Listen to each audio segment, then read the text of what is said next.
distinguer les réfugiés palestiniens de 1948 de leurs descendants. Tel est l'objectif d'une loi présentée au Sénat américain qui s'attaque à l'un des dossiers les plus épineux du conflit israélo-palestinien. Cette législation écorne au passage le mythe des réfugiés palestiniens, estimé aujourd'hui à 3,5 millions d'individus d'après l'UNRWA, alors qu'il n'était que 700 000 au moment de la guerre de 1948. Pour les sénateurs américains à l'origine de ce projet, ce mauvais décompte du nombre de réfugiés palestiniens explique en partie le blocage du processus de paix au Proche-Orient.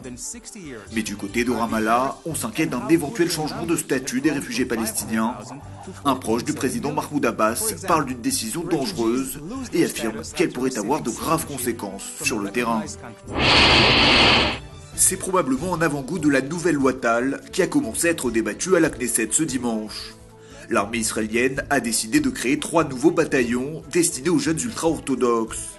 Des bataillons qui seront intégrés à l'unité d'infanterie Nahal qui accueille déjà depuis plusieurs années des soldats Haridim. Un recrutement de masse qui pourrait prochainement s'étendre aux gardes-frontières israéliens, l'équivalent de la gendarmerie, mais aussi aux services pénitentiaires.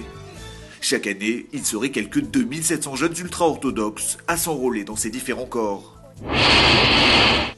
Les rebelles syriens ont annoncé lundi n'être plus liés par le cessez-le-feu théoriquement en vigueur en Syrie. Conséquence, ils ont lancé ces dernières heures des attaques contre les forces gouvernementales pour défendre, disent-ils, le peuple syrien.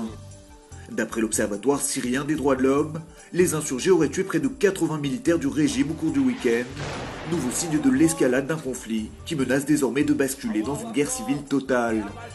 Depuis son entrée en vigueur le 12 avril, le cessez-le-feu prévu par le plan Annan a été enfreint tous les jours, et le massacre de Oula le 25 mai dernier, qui a fait 108 morts selon les observateurs des Nations Unies, a mis en exergue l'impuissance de la communauté internationale.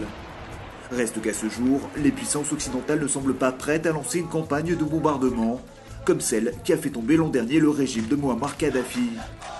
Elles n'ont présenté à ce jour aucune alternative à la mission de Kofi Annan. La défaite de Boris Galfand au championnat du monde du jeu d'échecs aura au moins servi à quelque chose, encourager le développement de cette discipline en Israël. Reçu par Benjamin Netanyahou et la ministre des Sports Limor Livnat, le maître Boris Galfand a eu le droit aux éloges du gouvernement israélien, mais aussi à la reconnaissance. À l'issue de leur rencontre à Jérusalem, le Premier ministre s'est engagé à donner un sérieux coup de pouce au jeu d'échecs en Israël.